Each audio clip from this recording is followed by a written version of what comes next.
Hello, everyone. Welcome to another episode of What If Podcast. This is Vikash. This is Avna. And this is Amama. And today the question of the day is, what if there were no country borders? And today we have with us a very special person.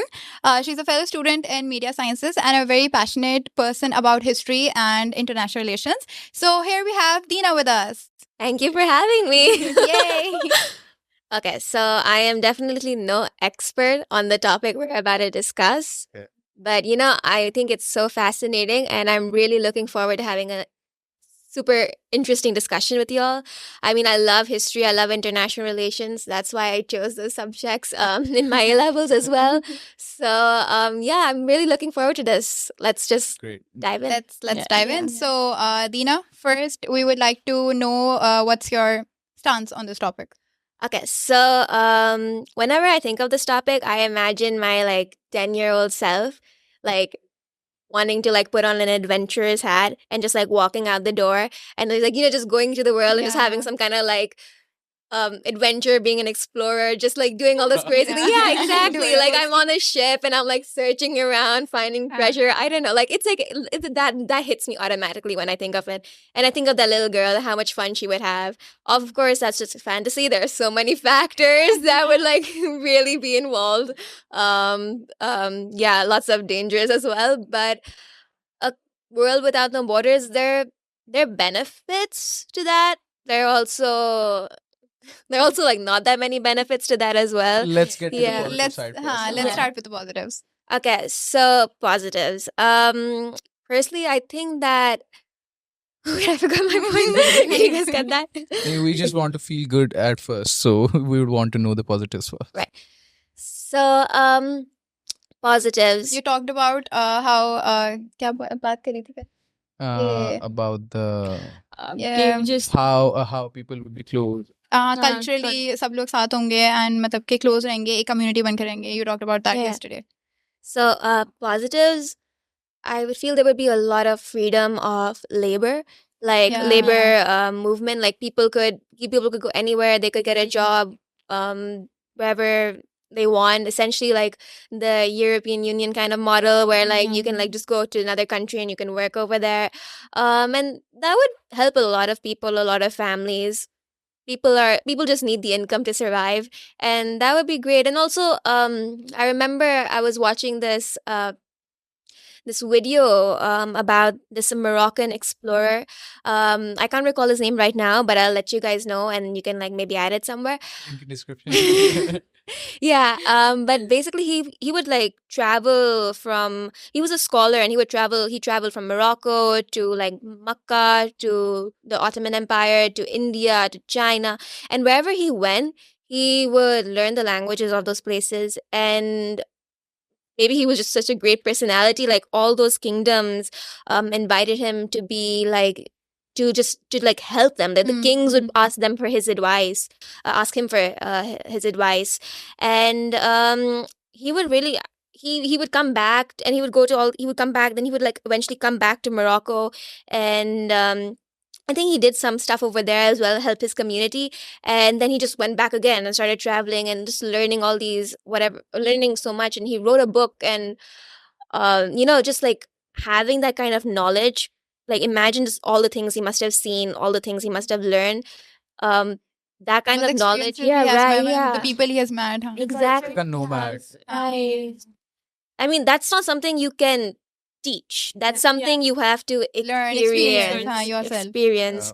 And there are lots of cases of people like him, because before, the world did not have borders. Borders is a very new, in my opinion, it's a very new thing. People, there were empires, and empires would grow or they would shrink, whatever. But people were allowed to move freely. My own, I know the history of my family, and I know my ancestors, and I think everyone's ancestors, you move from one country to another. They moved from some other country, I don't know how many hundreds, thousands years ago, and then they eventually arrived in India, and then they settled here, and now recently we all moved to Pakistan. And there's so many examples of not having borders in South Asia that would have been just, I don't know, the most amazing thing ever. if you look at partition, lots of people were separated from their families. They weren't able to talk to. They weren't able to see their brothers and sisters. They so lots of them haven't seen their brothers and sisters since partition. There are very few rare cases where they were allowed to like where the borders open for them to just visit each other at Wagah or wherever. But yeah, it would be really great to not have that restriction for a lot of To travel. for these a lot of these cases. Yeah, we would have just one piece of land essentially. Right, right. Yeah. Nowadays, like the social media, WhatsApp and everything, they have connected the old people to their like Right. my grandmother was Right. connected with his aunts and their family, but she always had that feeling that she want to go India, see her old home Yeah. and experience that thing, but it was not possible due to all the restriction, visa and immigration Yeah. process. I think a lot of people left behind their legacies and their Mm. homes and stuff. All of the people they sure. were connected with, and their homes, their Mm. properties, their assets, all of them. Yeah, I mean, I know that there's this story happened to a friend of mine. Her chef. He was from Bangladesh, and he came here maybe in the 60s or no, in the 70s. It was something. It was like a while back, but he's always been trying to get back to his family in Bangladesh, but because of whatever reasons he couldn't. Right? Yeah. Probably he didn't have a passport when he left Bangladesh. Whatever the reason was. Now he somehow, I think a few years ago, he found a way back to go to his, because his family is over there, like his, like everybody, everything is over there. So he found a way to go back apparently, but they haven't been in but the family he was working with, they haven't been able to get in touch with him. They were like, we don't know what happened. He just one day got up and he left, and who knows how he did that. But like, it's not safe. Yeah. And they don't know if he is safe or not. And it's because of all these restrictions that they people found aren't very legal ways to go to their and like family. and people, he just wants to go back to his family. There's Mm. there's Do they nothing. even know whether he reached there or not? They have like no information. They tried to get in contact with him, but like nothing. And they're just like worried for him. Like they're hoping that he's happy and back home, but they can't be sure. Hoping for the Yeah. best. Yeah. Okay, so let's jump into the negative sides, I guess. I mean, Yeah. what would be the negative aspects about it? Well, borders are made for security. Mhm. Of course, that's needed. Also, I just wanted to say, borders, it doesn't apply the same way to everybody, Hmm. right? So us with our wonderful green little passports, it applies differently to us than somebody with the top passports in the world, like Singapore, Japan, Mm. Korea. Like for them, borders already don't kind of Exactly. exist Yeah. in some certain ways. They can travel visa free to Yeah. so many countries, Mm. even if it's for a limited amount of time. They can. Exactly. It's I a mean, different story for different people. they Yeah. have a different amount of significance of their passport. Right. I mean, that's And so for them, like it's like they can be those like adventurers and explorers, and they can go and like learn. And for us, it's a whole different case. It's a whole different scenario. But yeah, there are like you would imagine that like having no borders would like allow culture you to learn about a lot of different cultures. You would get to learn different languages, explore, and of course, I think you would. But also maybe with today's day and age, social media, you can always see it on social media that like cultures are like kind of dying, and everything is just being turned into this one same thing. Like we see the same trends that we are like watching. Maybe we're watching it in Urdu, but it's the same trends that are happening in Yeah, yeah. Japan, Hmm. but in Definitely. Japanese. Yeah. So it's like maybe we need those borders just to like preserve our culture as well. But yeah, that could be one huge like Yeah. impact of like not having But negative as we will impact. be having no borders, so we will be having one government. So it would be so difficult to like govern so many people. I think not necessarily. It could lead to that potentially, but not necessarily at the start. No borders, but like still countries.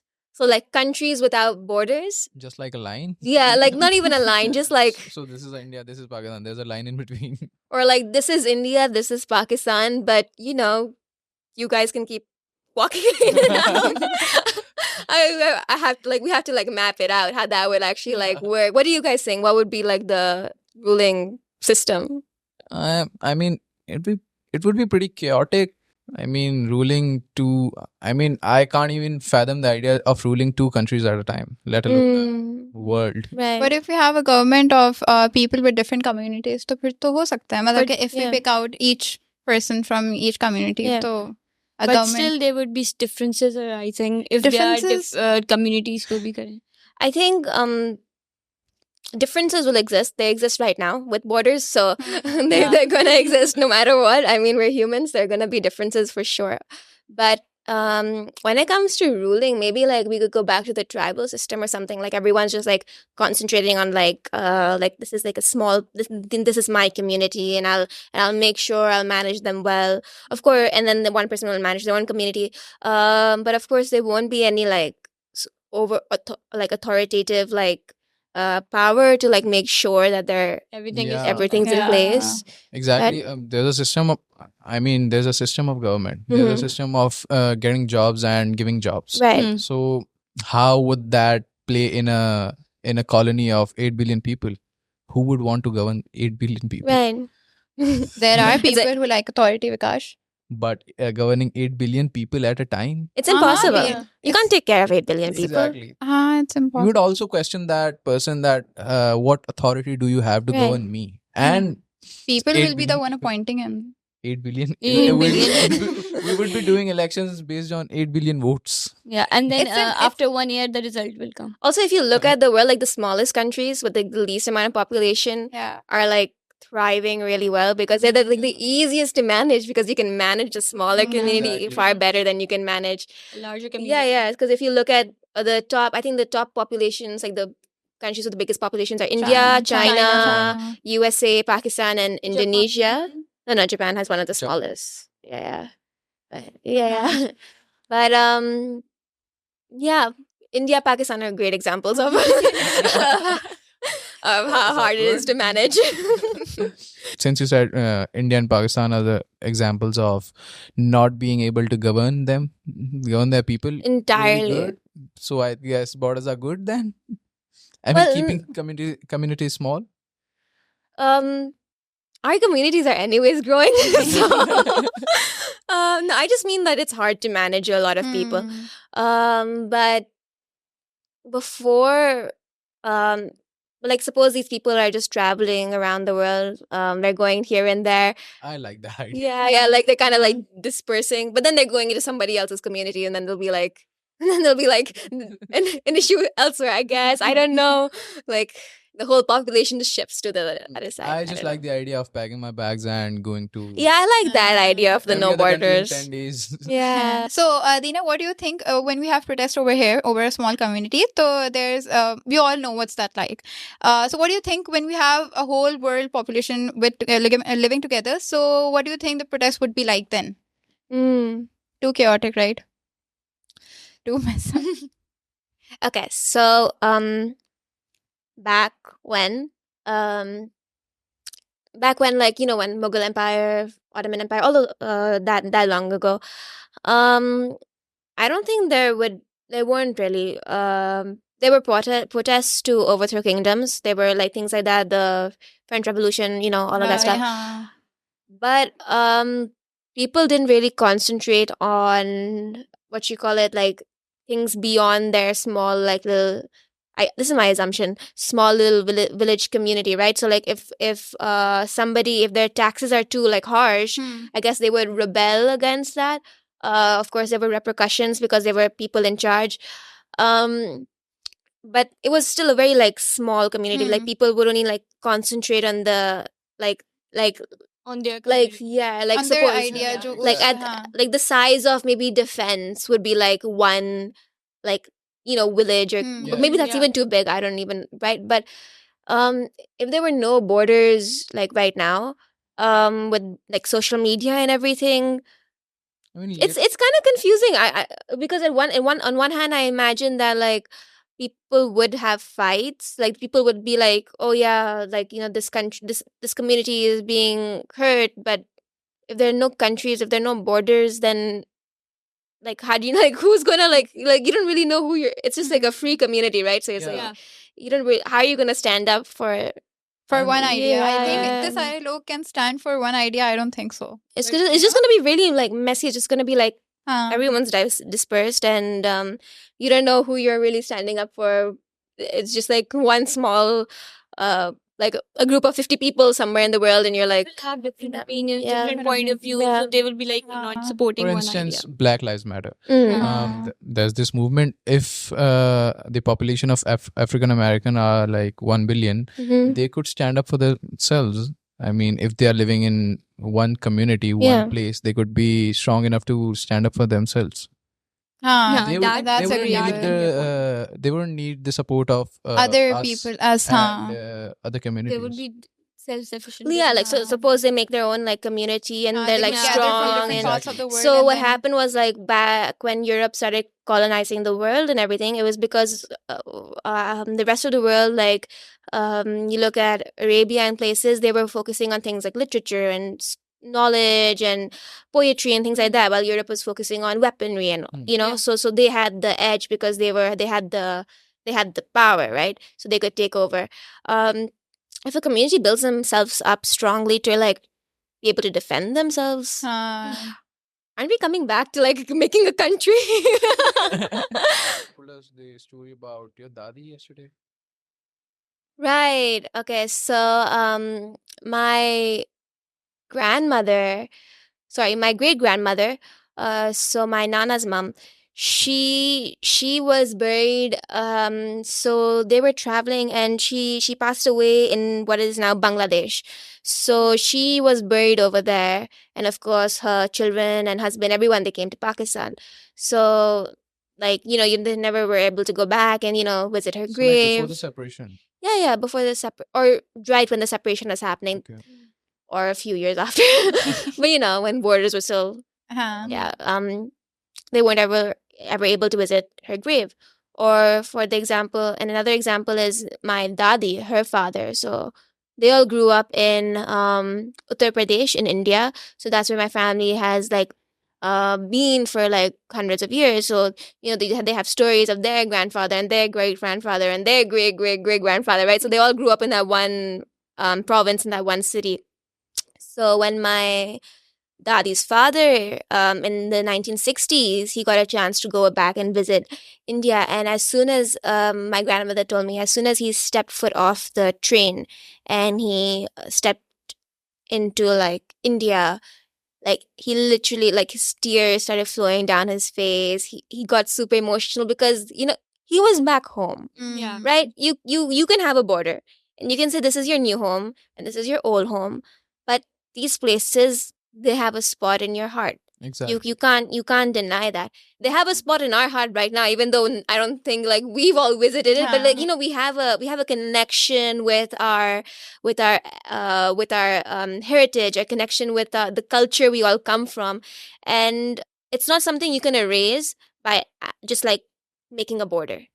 And so the fact that he wasn't able to just freely visit his home was when I heard the story, it was like so emotional. Like he couldn't go back and like visit his like old friends, or just people he probably just grew up with. And yeah, it's upsetting. Partition was really really a sad time for so many on both sides of the border. Yep. Yeah. That's a very sad way True. to end this podcast. Okay, so let's wrap up. इसको बीच पे डाल देना. Okay, so what would be your last statement, your concluding statement on that this question? What if country borders never existed? Okay, so if the world were perfect and I could be the explorer I wanted to be, and just like no borders and just go out and like be safe, like like there would be like no issues, right? Like this is your fantasy Dora the Explorer kind of land. Yeah, no country borders would be great. Too much conditions, I guess. Yeah, I just think there's, or maybe that is the case. We don't know. We have borders right now. What if we remove the borders and the world is actually just a really nice, safe place, because I believe people are good. Like most of the people I think are really good. There are a few, but that's in every place, every corner of the world. You're always gonna have good people, bad people, and you can't let that stop you from, just like living and thinking of like the what ifs, like. But yeah, The least you could be nice. right, and yeah, they're there for a reason. Security, I understand that, but who knows? So, Dina, it was really nice to have you on our podcast. We really had a fun and insightful conversation with you. Definitely. We would love to have you again someday, inshallah. Season 2 maybe. So, I hope. We hope that you guys had fun with us. We will be coming back with another episode next week. So stay tuned and see you.